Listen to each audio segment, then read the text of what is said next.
'cause I'm going down the road to a brand new place, and I'll get there with a smile on my face. Yeah, so lift me up, I'm moving on, singing and dancing while I play my song.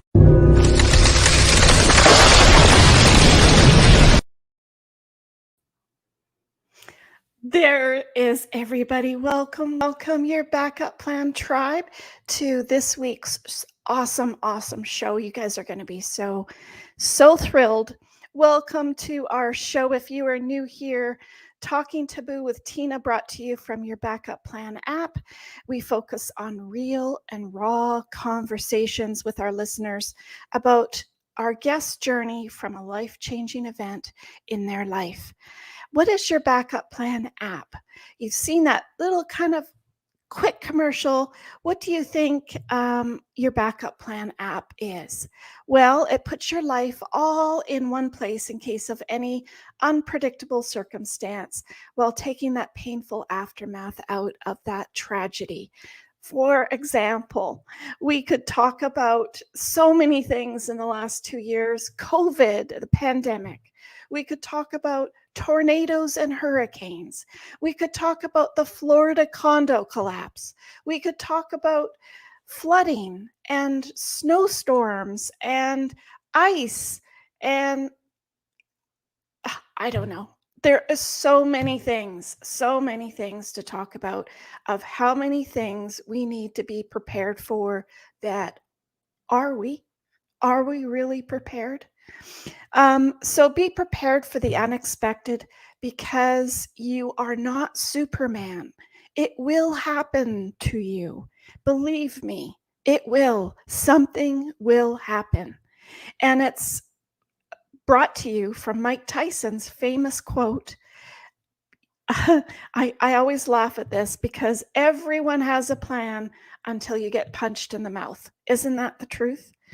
We are preparing. Your backup plan app is preparing to launch our emerging blueprint program, which is why, what, and how to create your own DIY plan with your app beside you.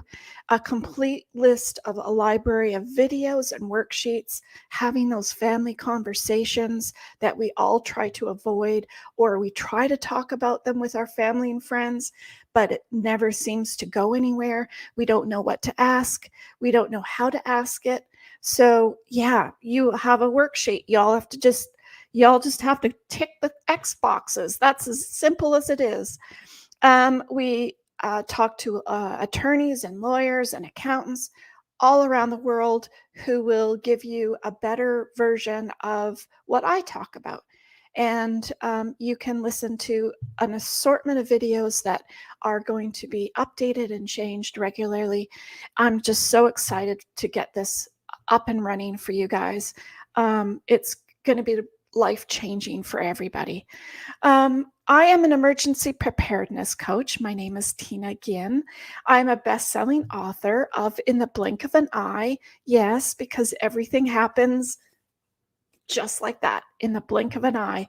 I'm a financial expert and an app developer of your backup plan app. I'm located here in snowy Vancouver, BC today. And I'd like to welcome, if you are brand new to our channel, I'm super happy to have you here. Press on that subscribe button. And I always bring out my hand, because subscribe button is down here in the corner. And click on that bell so that you get notified of any of our next upcoming videos and live streams that we do. I'd like to welcome my American and Canadian listeners, of course, as well as Ireland is coming up there very quickly, and my German listeners are really third in line, and so I have to welcome them. Meine deutsche Freunde sind unserem Podcast willkommen. Wenn Sie Kommentare haben, können Sie gern Fragen stellen. Also danke für deine Freundschaft and danke fürs Hören, meine deutsche Freunde.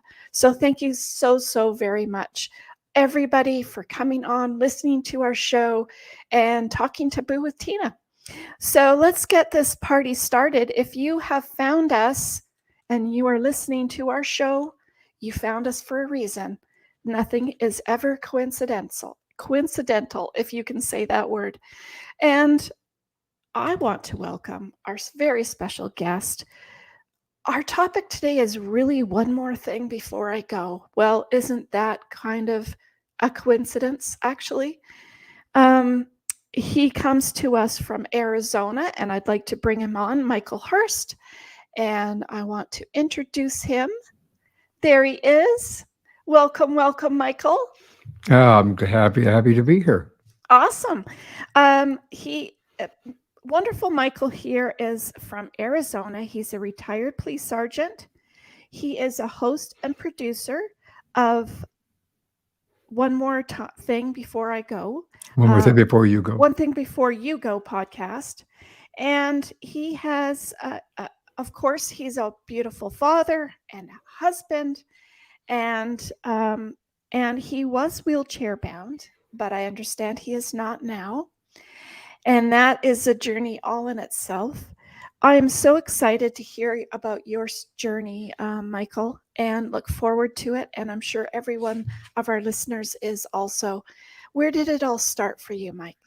Well, first of all, thank you very much for having me on the show. I really appreciate it. I appreciate what you do and what you provide for everybody, especially coming from my background. I understand how life can change in an instant, and people sometimes don't always understand the things that need to be taken care of. So thank you. I appreciate what you do. Oh, thank you. As you said, I'm a retired police sergeant. I spent a career in law enforcement before I was injured in line of duty. And that's been a number of years ago now, but 1998 actually is when that took place. I was a career law enforcement officer. I was en route to become a lieutenant and move on up the line like the rest of my colleagues had done. But I was abruptly stopped by an injury on duty where a suspect literally pinned me between his car and my car. And it caused me to retire early. And while I was recovering from all of that, I went through my own little journey of depression, anger, denial. A whole list of everything you can name. And yes, I was diagnosed by 5 doctors that I'd be in a wheelchair for the rest of my life based upon my injuries and the rheumatoid arthritis that had developed and extremely accelerated very quickly after the particular incident. So I'm happy to say that I worked my way out of that. Is there a reason why it is created from an injury like that? It's really interesting. The journey with rheumatoid arthritis, from what I have found in the doctors that I am grateful to have in my life, they were able to determine this. Dr. Stephen Fry, who is now primarily in research, and because of my particular instance with rheumatoid, as well as any autoimmune disease that causes the similarity of lupus and rheumatoid and MS and so forth. Basically, what he had said, I don't have any rheumatoid factor in my DNA at all. Because of the severity of the injuries that I had, believe it or not, we talked about this. It was a trip to Mexico where he feels that I was bitten by a mosquito, and this sounds far-fetched, but out of a group of 300 people that he was studying, 17 of us had been to the same area in Mexico and had the same type of rheumatoid arthritis that I had, similar to malaria, coming from that perspective. So basically what he had said was the rheumatoid was laying dormant, and then the injuries, because of the severity of the injuries, the blood rushes to that particular joint in that area, and then it starts. And, it kind of, my particular rheumatoid is not your symmetrical type. It will, some days my right hand will hurt. Some days my left hand will hurt. Some days my right knee or my left knee or both knees. It's a migraine. They call it migrating. It's basically a migrating. Does weather affect it? It does. I could tell you how much it was going to snow and and when. Yeah. So yeah, it does. I mean, I know that people call it a little wives' tale, but I can tell you from personal experience. I can tell you when it's going to rain. I can tell you when it's going to snow. I think that was our grandparents that used to say that saying. I can feel it in my joints, Henry. Exactly. I can feel it in my joints. Exactly. It's true. It's true. I can validate that. So yeah, and my journey with it is, again, I've been told by those, we go through a process when you go to retire from the police department, especially with an injury of any type. You have to go see 4 different doctors, and then they have a 5th doctor that evaluates what they say, and then Wow. the documentation, the examinations, and everything, and then this 5th doctor will say yes, or no. That yes, I agree with these physicians and these results that they've come up with, or no, I don't, and you can go back to work. So in my particular case, all 4 of the physicians that had given me physical exams and testing had concluded the same thing, that the disease would put me in a wheelchair. And the 5th doctor then had no choice but to agree with that. So technically 5 doctors, or 4 doctors, but theoretically 5 had made that comment. And I went through a time period where things were good, and I got put onto several different medications trying to control it. I was put on, I can say these out loud because it's okay. I got put on Remicade. I had an allergic reaction to it. I got put on 2 others that I also, Enbrel, and a 3rd one that I don't recall the name. I'm sorry at this moment, but I got put on each one of those, and I kept having negative allergic reactions to them. I was a very clean, healthy individual in the first place. I really didn't eat, not your typical donut cop, would just Yeah, say that. coffee and donuts? Coffee and donuts, yeah. I wasn't that guy. I usually ate pretty well, and I didn't put junk food in my body, and I was primarily vegetarian, vegan at the time anyway, and I think that kind of helped with regard to To your my disease. disease, Yeah. and the fact that when they implement something like Remicade or Enbrel or any one of these biologics, that my body rejected that, pretty quickly. So they ended up putting me on Humira, and I Humira see did that well. advertised a lot on the commercials. Yeah, I was actually part of a study group that helped get it approved, and we can have another conversation down the road about that. I ended up with a negative experience at the end of it, and I'd been given some expired medication for like 17 doses to see if it was still effective or shelf life was still effective. That caused me to go from 165, 170 pounds down to 100 pounds. Wow. And it did put me in a wheelchair. So reality is what the doctors had projected. I ended up back in a wheelchair. So I spent about 4 years there, and it has been a journey for my wife and my kids. To me, it was detrimental because I had been in a position, and when I say this, I don't mean egotistically. Obviously, people know that it takes a certain individual to be a police officer, it takes a certain individual to be a firefighter, a doctor, a nurse. Yes. Anybody that's got professions like this, it takes a certain individual to do that. So I'd been a sergeant, and I had a team of individuals that I managed, 13 guys Yeah. and women, men and women, and these people that looked up to me and people that I was We're comrades with. exactly. It was the head of the gang, so to speak. And I went from that to with I can be blunt on the show, I'm assuming. I went Yes. from that to having my wife having to walk me to the toilet. Yeah. And it's very humbling. Yes. And it gets you. I went through depression. I went through she had to help me get dressed. She had to help me get into bed, help me get out of bed. It cut my food, button my shirt, button my pants. Help You you know, eat, make your dinner. it gives, it humbles you. I went through depression. I went through anger. I went through denial. I went through the whole mode of Yeah. anything that you could think of. Even then, when I had good days, I unfortunately sometimes something would go wrong, or I'd have to ask for help, or I couldn't open this, or I couldn't do that. Frustration would set back in again, and it gets into that point where I was falling into that negativity mode with regard to the whole thing, and going down to 100 pounds was not helping that, No. because your physical appearance goes, your self-esteem goes along with that. And my last shred of self-esteem from having my wife to Help you with the help washroom me and with shower and everything stuff. It's like, okay, well, now I'm 100 pounds and my clothes don't fit me, and on and on and on. So it was a journey, and not only for myself, but for my wife and for my kids. I couldn't be the father that I needed to be or wanted to be. I couldn't be the husband that I needed or wanted to be. I couldn't be a brother.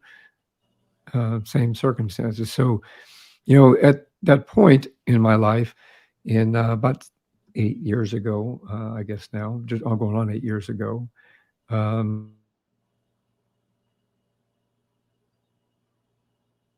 Oh, where'd he go? Are you there? Where did he go? Hold on. We had this problem already. It's the crazy world we're living in these days here. Hold on. We lost him for a second. Let's see what we can come up with here. Where did Michael go? Let's take him out and add him back in. And see.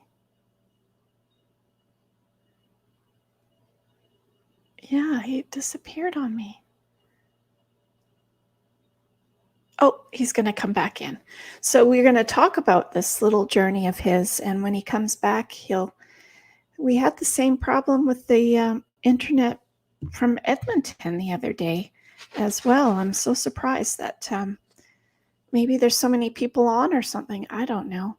But you can see that people's journey has this life-changing effect on how you recover, because until you don't have your right hand or your left hand to use, let's use that as an example, you really quickly find out what we were just trying to summarize what you were saying, Michael. We lost you for a second. Yeah, I'm sorry about that. Don't know what happened. That's okay. But I'm back. Yeah, my wife, my wife and my kids, I love them. For what they provided for me, what they did for me, and helped me through this journey. My oldest daughter was going to get married, and we knew that she was going to get married. And prior to this, both my kids helped me immensely through this. They pushed me in the wheelchair. They helped me get dressed. They helped same as my wife, which provide again, you with a regular sort of new normal lifestyle, I guess. Exactly. To give me a quality of life that was, acceptable. Yeah. And manageable. So when my oldest daughter, Caitlin, was going to get married, we obviously, as the father and the parents, we were paying for her wedding. And, we set her aside, or I walked her aside, and I said, I want to know what you want for Christmas, or for Christmas. We just had Christmas. We'll add that to it anyway. I'm sure she wanted it for Christmas too. Exactly. But I asked her, what do you want for a wedding gift? And she said, well, you're giving me the wedding. So, and I said, no, what do you want aside from that? I said, that's our responsibility to give you away and to, cover your wedding. But what do you want? She says, I want you to walk me down the aisle. So it was at that point in time that I made a valid choice and a decision that I wasn't going to let this manage me or define who I was and where I had come from.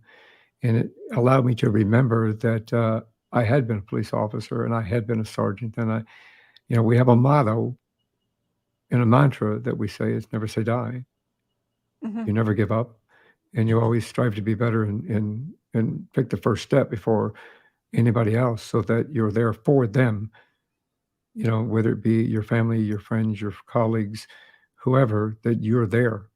So it allowed me to remember that. In a lot of times, whatever our journey is that we're in, like what we talked about before, PTSD or a debilitating disease like you have, or an accident like you had, or a car accident, whatever it might be, but we do feel like we're trapped.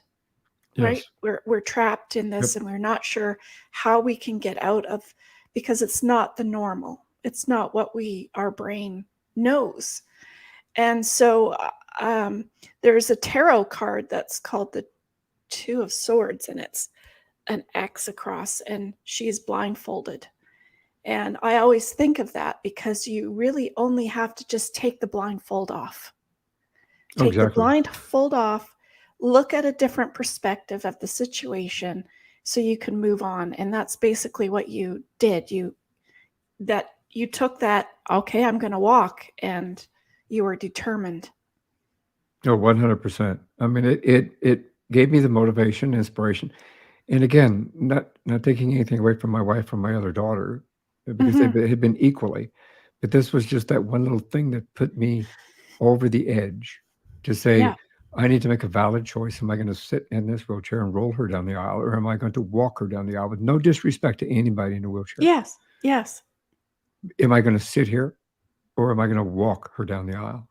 And I made that valid choice to walk her down the aisle. So from that point forward, I've done nothing but look back. The wheelchair is sitting in the garage and collecting dust, and it's there as a reminder to me each and every day that I go out to the garage, which I walk out to.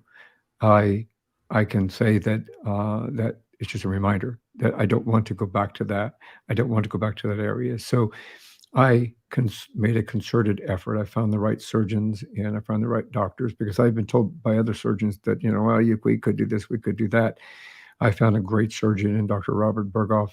He specializes in knees and hips and so forth. And eventually one for my shoulders. But at that time that my daughter was getting married, I went to see Dr. Berghoff, and he said, yeah, I'll get you out of a wheelchair. He was very confident. He was very firm. He was very proactive, and he gave me the um, expectation of hope is probably the best way to look at it, to say, yeah, Mhm. I think you can help me do this. He said, it's going to take work. It's going to take work from you. It's going to take work from me. And, we can get this accomplished. And I walked my daughter down the aisle, and it was the beginning. It was the first step to where I'm at today, which is walking 2 to 3, 4 miles a day, and not looking back, and How allowing long me did it to. take you to get from the wheelchair to the wedding? Was it a year or something, or Oh no, it was. I'm a fast learner. I was walking the same day as the surgery, and then I was walking. Obviously, I had to go through the rehab and everything. I was done with rehab 5 weeks early at that time, 6 weeks early. At that time, I was supposed to go through 12 weeks. I was done in 6 weeks, and so within 6 weeks of my actual surgery, and probably that was probably a month before she got actually married. Nice. So it all So worked out for you. 100%. And from that point, I said we made a plan, and I started with more managing my diet more effectively and efficiently. I became primarily vegan. I still eat fish occasionally, but I became primarily vegan and gluten-free, dairy-free, and that allowed me to continue with my momentum in healing and getting better. So after the initial operation, my total since then, I've had 7 operations. Wow. So with those 7 operations, I've got functionality back in my legs, my hip, my feet, my foot. I had one in my foot. The knees were worse because that's where I had gotten pinned in my hip side of it. So that's what we started with. And then eventually I had 2 surgeries on my shoulders that replaced both both shoulders. It's hard to say. Yeah, say it real fast 3 times. Shoulders, both shoulders have a unique, one-of-a-kind implementation that was built by Dr. Sheldon Martin here. And it's the only one that's been made in the whole world. Well, since then, he's made them for other people, but I was a guinea pig for it. And so I've got both my shoulders back, and I've got both my knees back, and a hip, and a foot. And I reinvented my life. That's awesome. What do you think hurts you the most? Like, what is the pain in your side now? As far as disease, or as far as As life far in as your general? your mobility. My mobility, I just, there are days that I push myself too hard because I forget I still have a disease. So there are days where my wife and I go someplace and we're walking for 3 I do 2-3 miles a day anyway, but if we start walking like 4 or 5 miles, and by the end of that, I kind of remind my body conveniently reminds me that, Yeah. hey, you're pushing it just a little bit, and you're not as young as you used to be, and you still have to remember that, yeah, unfortunately, the disease is still here. So I keep it at bay as much as I can, but the thorn in my side is basically pushing myself too hard at times, because when you get down to a point in your life where you're at this low, and you go through the depression and the anger and the pain. I mean, the immense amount of pain that I've been through over the last 20 years, it would be hard to really define in words the type of pain that's associated with rheumatoid arthritis, as well as the injuries that I had sustained That you already anyway, had. Yeah. that I already had. So when you look at that and you come out of that, when I have the little things, the frustrations that show up, like, well, my hands aren't right back to normal, and they probably never will be. So I can't always, where my wife would say, here, open this jar. Now I have to say, hey, honey, can you please open this for me? Mhm. Kind of from that perspective. And, my wife still helps me with certain aspects of my hygiene, because I can't quite get there yet. But it's my quality of life has improved at such a point that, I'm back up to like 140 pounds. And, I enjoy life. That's I enjoy awesome. life. Some of the thorns on my side, I guess, would also be the fact that we go out to eat, we have to be very careful. We have to make sure that the menu is very specific, because if I get implement something in my body like dairy or wheat or something that MSG, something that yeah, they MSG, even tomatoes, because it's part of the nightshade group, where these cooks or most restaurants, they have exceptions, but sometimes that slips through, and then I'll pay for it for a few days where I'll have a flare, and that flare still affects certain parts of my body. So from that perspective, that's a pain, that's a thorn in my side. Mhm. Not being able to do certain aspects, I've had to come to grips with the fact that, well, I used to be able to do this, I can't do that anymore, and I just have to accept it, not get angry about it, not get depressed about it, not get upset about it, and just say, like my wife says, you can still do this and you can still do that, and this is just one Yeah. thing you can't do, Right. and you have to accept that. So acceptance is a really strong thing that when you go through something like this. I was gonna say realization, sort of the same thing. Yes, you have to It's realize. that's the epiphany moment of the realization of where you're at and what your capabilities are, and that you have to be okay and accept this. Oh, exactly. And I think part of becoming happy again and understanding a good quality of life is that acceptance, because, my particular situation, again, I'd been a sergeant. I was in process of studying for the lieutenant's exam. My plans were to move up like other individuals that I had known in, my colleagues that I had worked with side by side or had worked underneath me went on to be, commanders, captains, commanders, assistant chiefs, deputy, the undersheriffs and sheriffs. The aspect that I worked with them on the street when they were deputies, because I was two things. I worked for a sheriff's department, and then I went to the city police department. So I have friends of mine that were deputies that I worked with on the street that went on to have full long careers, which was my aspect. I have friends of mine that were friends and colleagues that worked beside me or underneath me that went on to be police chiefs, Mhm. and they're still police chiefs or still working for the sheriff's department in the command capacity. So there are still some thoughts there where I have to go, that was my career. I went to college for it. When I turned 18 years old and I graduated high school, I went to college. I went to college for criminal justice. I wanted to be a cop. It was a chosen desire for me. That's what I Yeah. wanted to be. And I came from a very dysfunctional family, and I felt that becoming a law enforcement officer was going to give me the opportunity to give back, to make some changes, and to help things. I worked at Domestic Violence Task Force, where we did the worst of the worst in domestic violence. I did that for 4 years, and that was a contribution I felt back to society because of where I had come from. It allowed me to help other individuals that were going through specific circumstances and help them come out positively on the other end. Mhm. So I missed that stuff. I missed doing that. I missed Because that working. was your plan.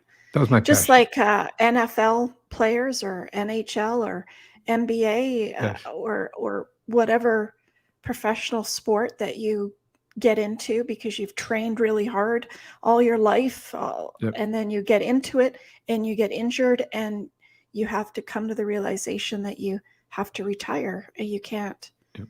continue because of your injuries or whatever it might be. And that's super hard. That in itself is super, super hard to Oh, absolutely. to And we weren't, and that's just not the only aspect of that. We had to readjust to everything, financials. We had, Yeah, our lifestyle was set at me making a particular salary at a right. particular rank. And, that got cut in half when you get a disability at the police department. So that changed our life Mhm. dramatically, not just from a physical aspect, a mental health aspect, but also financial aspect. Our whole life changed, during that time period, and it changed Yeah. drastically. We had to reinvent our lives. Both of the whole family. I can't just say both of us. The whole family had to kind of reinvent what their purpose was within the family unit. Now, luckily, I'm very grateful that my wife and my children are very supportive and they stayed with me and they pushed me through this and helped me push me through this. It's Right. like my daughter, she says, "Well, I knew you needed that extra push, Dad." That's what she told me. I said, "You could have Yeah. asked for anything. Why did you ask for that?" Because I you get you a little needed that. emotional. Yeah, you needed that little push to get up and walk and Exactly. Not, and not saying that my wife and my other daughter didn't give me motivation. They did yeah. because Yeah. I'm still here. There are other police officers and EMS members within the community, emergency services, that I know chose a different path. I've got several friends and colleagues of mine that chose a different path, and when they were presented with a path that was similar to mine, they took the dark route and they committed suicide Yeah. from that incident and from their injuries and from their PTSD and what the outlook was down the road for them. And Or my kid, alcoholism or an addiction, alcoholism, right? my daughter's godfather ended up taking his own life, and it it is just not a good thing. So that's No. I'm very familiar with PTSD. And when I look back on my life, I admit that I suffer from PTSD from various aspects, and that's where my podcast came in. Actually, if one more thing before you go is because during that time period, there were so many things that. Well, I should probably kind of back up a little bit.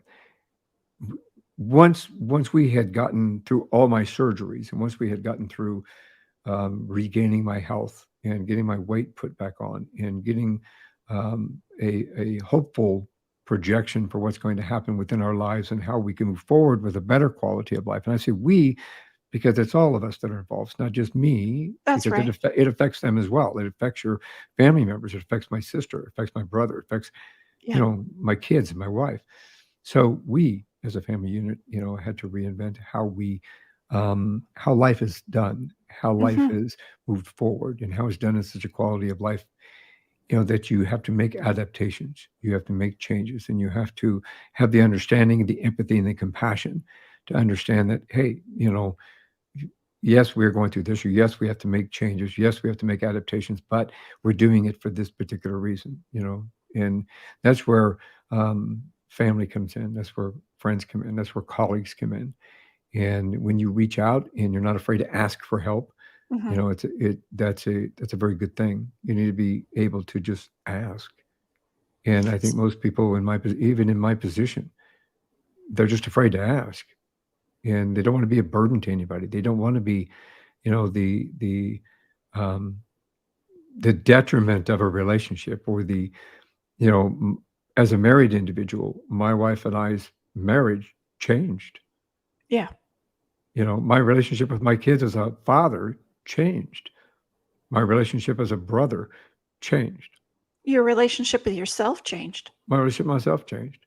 So, that realization is in order to have a better quality of life, and in order to continue to move forward in a very positive way and give back to every one of those individuals that have helped you come through it, you have to sometimes reinvent your life. And that's kind of where I came from. I reinvented my life. I started reevaluating what I want to do and where I want to be. So I went back to university and I got a master's degree in interdisciplinary studies with a focus on digital media and performance. And I learned about using the creative arts in healing and how the creative arts helps individuals to heal from all aspects.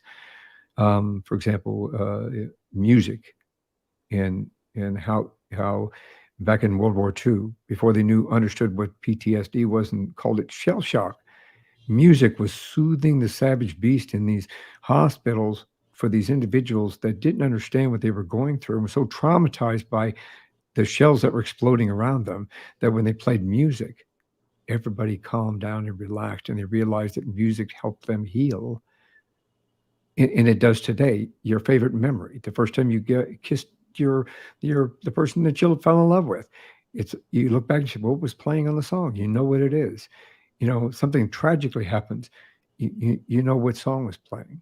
My stepfather died of cancer. Stand By You was playing. I remember that. Yeah, isn't that amazing? So, I went through and I learned that all of this. I learned about how drama can help and how sound can help and art can help and so forth. So I did a documentary, and my documentary film was called One More Thing Before You Go. And I took the opportunities that I had learned from not only my personal life and not being able to say goodbye to my father or my mother or several people within my life, but those I had done on the job, those experiences that I had been there where I was the last person that they saw before they took their last breath. And they asked me to say, hey, can you tell my wife that I love them? Can you tell my husband that I love them? Can you tell my kids? I didn't get to say this. I didn't get to say this before I walked out the door. And because I don't know if I'm going to make it through this, or they died, or knocking on somebody's door and saying, I'm sorry, I have bad news for you. And they say, I didn't tell them I loved them. I forgot to tell them this. Or I was yelling at them when they left. Exactly. So, then I started thinking about that. So I did a documentary film with that, and it was One More Thing Before You Go. And we took the aspects of creative arts and we put it in, and we took people's stories and we gave them what they wanted. They gave them the last dance, the dance they didn't get to have. We gave them the music, the song. We gave them in a dance performance. We gave it to them in art. We gave it to them in drama. And we showed how you can utilize those aspects to heal through those processes and get to say what you want to say and what you didn't get the opportunity to say. So, sort of like Katy Perry's song. If you had one more day, what would you do? Exactly. What would you say? Exactly. That's 100%. I did this in 2011. I don't know what she probably is still a kid in church. But once I had gotten out of that, my health took a downturn for a little bit, and I wasn't able to start pursuing filmmaking, which is what I wanted to do. So I know I told you I had 7 operations. They weren't all at once. I ended up having 3 of them, 3 of them after I had left university, because my health took a downturn. And because of that downturn, again, I had to reinvent. What am I going to do? I can't be a filmmaker because it takes 20-hour days. Yeah. When I had left the police department in the beginning, I forgot to preface this, I actually went to my second passion, which was film and TV. And I created the 2 international film festivals, and they were well addressed. It was one and only interactive film festival in the whole world.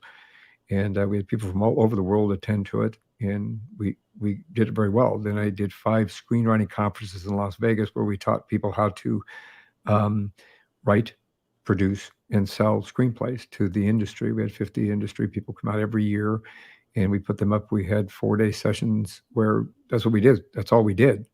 Yeah. And that's before, and I mean, my health was still ailing, but I tried to reinvent my life then. So in reality, when I got to the point where I was when I was in the wheelchair, I thought, well, I lost being a cop. then I lost that. Then I went back to school, and then I started losing what I want to do with filmmaking. Yeah. So that's where the podcast came in. So cool. I kind So of what year did you start the podcast then? I started podcast in January. I started developing it and building it in 2019, and then January I launched it in January of 2020. And it's called One More Thing Before You Go. It's evolved a few times, but it's an open and honest conversation about what makes us laugh, cry, hate, love, and contemplate what else is out there. What life and death and everything in between. We talk about how to say goodbye, how to grieve, how to be able to say what you wanted to say before you lost somebody or after you lost somebody. Because there's always the opportunity to say one more thing. There's always the opportunity to be able to say goodbye. Have that conversation. Have it before you lose somebody. Make sure when somebody walks out the door that you didn't yell at them as they were walking out the door, because you never know what can change in an instant. And I can tell you that for a career in law enforcement, You sure career can. in traffic accidents, murders, suicides, Accidents, work accidents, or heart attacks. I can tell you from my personal experience from those in regard to that, as well as I've lost, you and I had this conversation before this even started. I lost my father to cancer, 2 grandparents to cancer, 3 cousins to cancer, 2 uncles to cancer. That's the slow goodbye. And a lot of people don't want to say goodbye because they don't want to be burdened with the idea or the realization that they're going to actually lose somebody.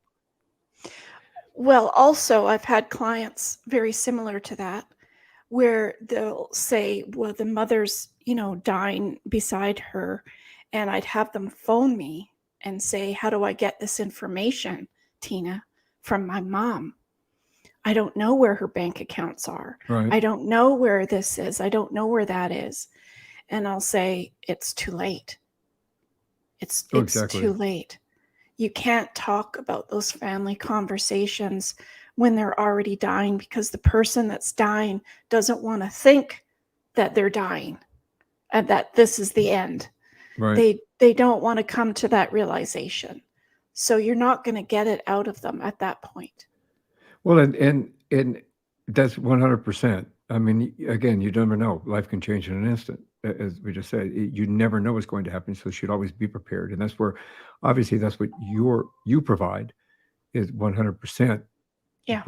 What needs to take place. From my perspective, with One More Thing Before You Go, that compounds upon that. Make sure that you say what you want to say, because you may not have that opportunity. You may not have the opportunity to say, I love you, or I miss you, or I'm sorry, or, what can I do? Or what, are you proud of me? Or say, I'm proud of you. You don't have that opportunity. So, people should take the time before, and if you lose somebody and you don't feel that you didn't get to say what you wanted to say in regard to that, take the time. There are ways of doing it that will help you inside your soul and inside your heart to carry that on and move it forward. That's right. Because there's regret.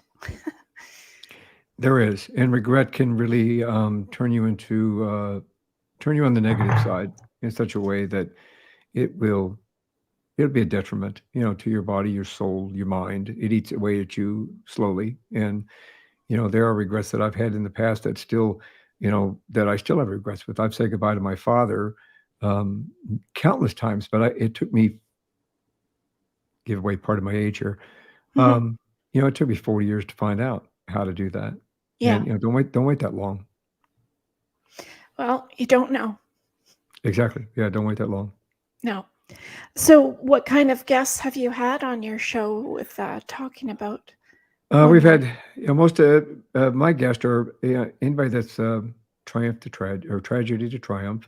If you suffered any kind of tragedy, and how you've overcome it, and how you've achieved that, and how you came out of the path that you were in, and everything from molestation, sexual assault, drug addiction, alcohol addiction, from that perspective, and how you dealt with it, how you come through it. Because again, that's one more thing. You have one more thing you can change your life for the better. We talk about grief and how to overcome it. We talk about if you have lost somebody and you didn't get to say what you wanted to say, this is how you grieve through that process, and that it's normal.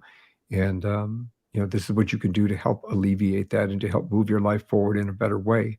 We talk about the possibilities of what's on the other side, life and death. I've had psychic mediums, celebrity psychic mediums on the show. Laura Powers, for example, and she literally is an angel talker, and she can let you know that there are angels that are with us and beside us and with you when in your time of need, so to speak, or if you're with they're with your family member or your friend or your colleague that's dying, and kind of give you some assurance that possibility exists there. They are there, and that they're there to help you, and that the people that are dying are not alone. We've talked to other mediums that say, if you didn't get to say what you wanted to say, here's an opportunity for you to do it by writing a letter. Marissa Medden, on her episode, she talks about write a letter. It's never too late. Just because they're not here physically with you, here's how you write the letter to them so that you understand how they're going to get it, and tell you the process of how to implement it, how to get it to them, so to speak. So we talk about that. We talk about some other phenomena from that perspective. And I've talked to ghost hunters, and we've talked to spiritualists and so forth. So those kind of guests, That's just to cool. we explore life, and we explore life from life and death and everything in between. That's really cool because, of course, with our stories of being taboo, it's quite similar because they're all taboo subjects that Yeah. That people don't want to talk about what's after death and what's before and what's in between and all of those kind of things. Especially, I don't know how it is in Canada, but in America, death is taboo. You don't talk about death, and it's a quiet thing. Or, if somebody just lost somebody, they're afraid to talk to them because, oh my gosh, they just lost somebody. And in reality, the only thing that you really need to say to them is, I'm here for you. That's right. Just let them know you're here for them. When you're ready to talk, I'm here. Okay. If you need help with, just show up to their house one day and clean the house. Show up to their house one day, Or knock bring on the door, food. and exactly. Say that, bring food. Everybody likes food. Exactly. So, and if anybody out there, I can give you my address if you want to bring me food. It's Me too. it's you take the opportunity to be able to, and this is stuff that I've learned from my podcast. We're about 148 episodes in right now, and going strong. We're heard in 59 different countries, which I'm very grateful for. Talk to people from all over the world about how life and death is experienced all over the world in the different ways that it's experienced. And, it's the one thing that we all have in common is the fact that when we lose somebody, of course, we have a void in our lives, and we have a void in our hearts. It hurts. But that doesn't mean that you have to close that void. That doesn't mean you have to take that and fill it with negativity or grief. Everybody grieves in their own time. You don't need to follow I'm going to go through anger now, then next week I'm going to go through denial, then the next week I'm going to go through acceptance, Sadness. and then make sadness and depression and go back to there. And maybe I'll be done in 5 weeks. Your grief and your sorrow will get done when it's your time to get it done. And your opportunity to get through whoever you lost, whoever it happens to be, whether it even be a family pet that has been with you forever, right? Cats that were 18 years old. Sometimes they're the worst. Yeah. Exactly. That you have to do it in your own time, but don't close off. Be open to those around you. And if you're a friend, a family member that are around somebody that has lost somebody, just let them know you're there for them when they're ready. And again, do something kind for them.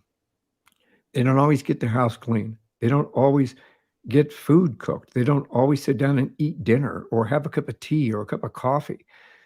Take them, knock on the door and say, hey, let's have a cup of coffee. Let's have a tea. Let's have some lunch. Let me take you to lunch. Do something so that they know that they're not alone. And that's what we talk about on One More Thing Before You Go. That's cool. What do you think surprised you the most on your podcast? Was there any particular moment? Well, when I say this, obviously, because of the content that we've talked about with we've talked about suicide. We've talked about murder. People there that've had their spouses murdered. We've talked. Those are things that I dealt with in a career in law enforcement. So, without being rude or brass, nothing had surprised me because I had already kind of experienced that via my job or personal life previous. To be Right. honest, we've had. I think one of the most sad but most triumphant memories within my podcast, that two of them actually. One of them was an individual that he actually married his he married his wife, knowing that she had, and I always forget the name of this disease. This disease basically solidifies your lungs. You can't breathe anymore. It just kind of Is locks it your like body. COPD or something? No, it's not COPD. It's But it's almost like ALS, but oh, okay. I should remember this. But his episode was a long time ago. She had a death sentence. Absolutely 100% there was a death sentence. He married her anyway. And then they lived life to the fullest That's until amazing. until the end. And they lived life to the fullest so that they understood. And when it was done, he created a foundation in her name so that he could help other people through that as well. That to me was one of my most profound episodes, along with the last one that I just posted. Actually, it's up now. It's a revisit, a Wednesday revisit, if somebody wants to go back and watch it. Lori Carey has ALS. She was given a 5-month death sentence. 5 months. 5 years later, she was being interviewed by me, and how she said, I still have something to say. I still have something to share. I still have my kids. I still got grandkids. I'm still here.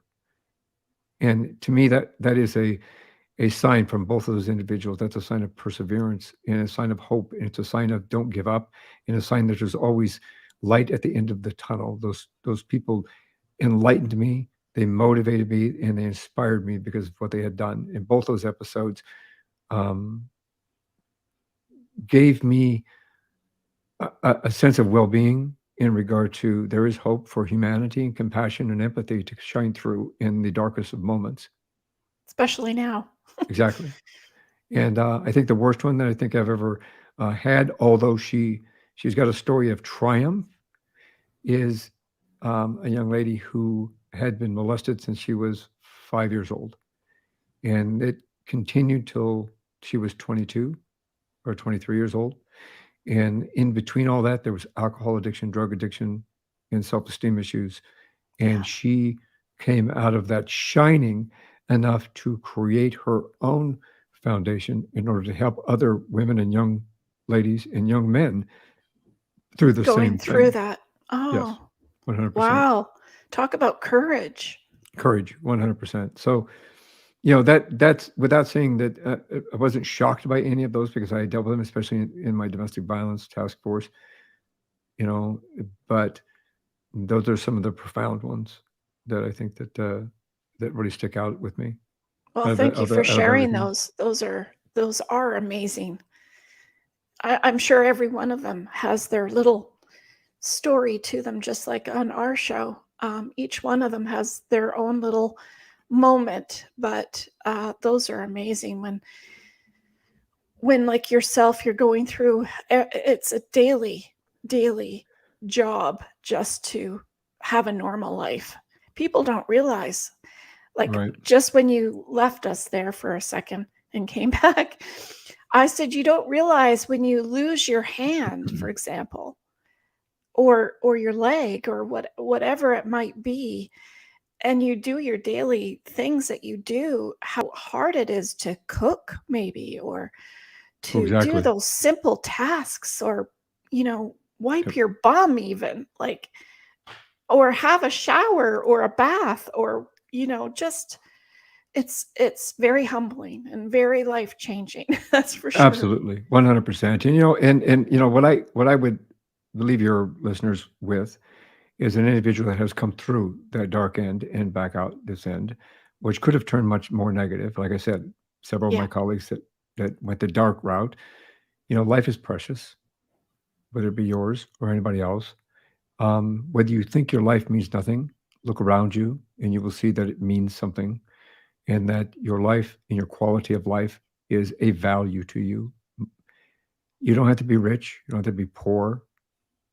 Your health, those around you, love, compassion, and empathy, and understanding can pull you through so much. Yeah. And that Support. you have the opportunity to get a quality of life that is going to be a benefit to not only yourself, but to those around you. Mm-hmm. And that there's always one more thing to say. Always make sure that you tell them that you love them, you miss them, you need them. I'm sorry. I'm proud of you. Make sure that you have the opportunity to say what you want to say before it's too late. Wow. You deserve a standing ovation for that one. Actually, I can stand myself. Watch. I'm connected, but I can stand. I can't stand too much because I'm connected to everything, but hey. Yeah, exactly. And that's a miracle in itself too, Michael. So there you go. Well, thank you. Thank you. I'm lost for words. I'm not usually that lost for words. Well, I didn't mean to take the words out of your mouth.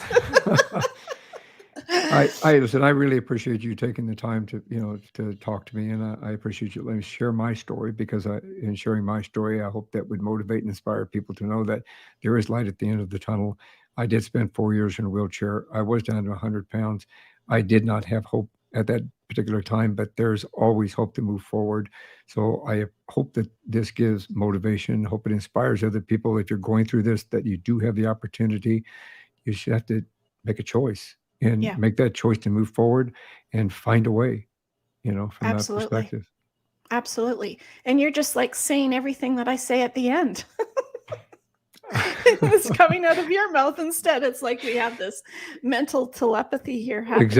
Exactly. Well, we're both podcast hosts. We're both hosts of the same type of shows, and I think that from that level that we have the same mentality and the same goal for everybody, right? Yes. Well, especially when we've seen it. It's eye-opening. I can't explain it enough to people how profound, if it happens to you, but also when you've seen it happen with people. It's like, guys, you can be better prepared than that. It doesn't have to be like that. It doesn't. So yeah, it's amazing. So thank you so much, Michael, for coming on our show today. I really, really appreciate it. And I'm sure I'll have you come back.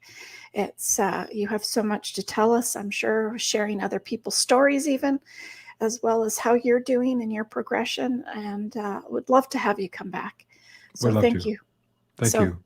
Thank you so much. Thank you, everybody. So take a moment, subscribe to our channel. I'm going to get my hand out, guys. Right down. I can never get it the right way around. Somewhere down there is the subscribe button. Okay, so subscribe. Stay tuned for our podcast and live streams. I have great conversations with some of the most interesting and accomplished people in the world today, just like Michael. So I think you'll be entertained, informed, and hope that we have inspired you and motivated you, just like Michael has said. So expect the unexpected. And if you are thinking about someone special today, I know Michael's going to like this one. And I say it every podcast. If you're thinking of someone on our show today that you haven't talked to in a while, pick up the phone. We still have phones. Zoom, FaceTime, whatever it is, text. Tell them how much you love them, because you don't know what tomorrow will bring. So thank you, everyone. We are all on our podcast platforms. We have a YouTube channel, Instagram, LinkedIn, Twitter, TikTok, and Facebook, as well as a Facebook community group that we are building very quickly with people of like-minded people that would like to share their little tips and tricks or problems with their family situations as well that they would like advice on. So pick up on Facebook. Maybe you'd like to join the Facebook group. So thank you to all our listeners. And I always end our show, Michael, with Carol Burnett. I know you know who Carol Burnett is. I do, if I could reach my ear. Yeah, there you go. I'm so glad we had this time together just to have a laugh or sing a song. Seems we just get started, and before you know it, comes the time we have to say so long. So long, my friends. Stay safe, be kind. During this time, it's, very trying for all of us around the world right now, whether it's weather, natural disasters, or the pandemic. So be kind, stay safe. Bye.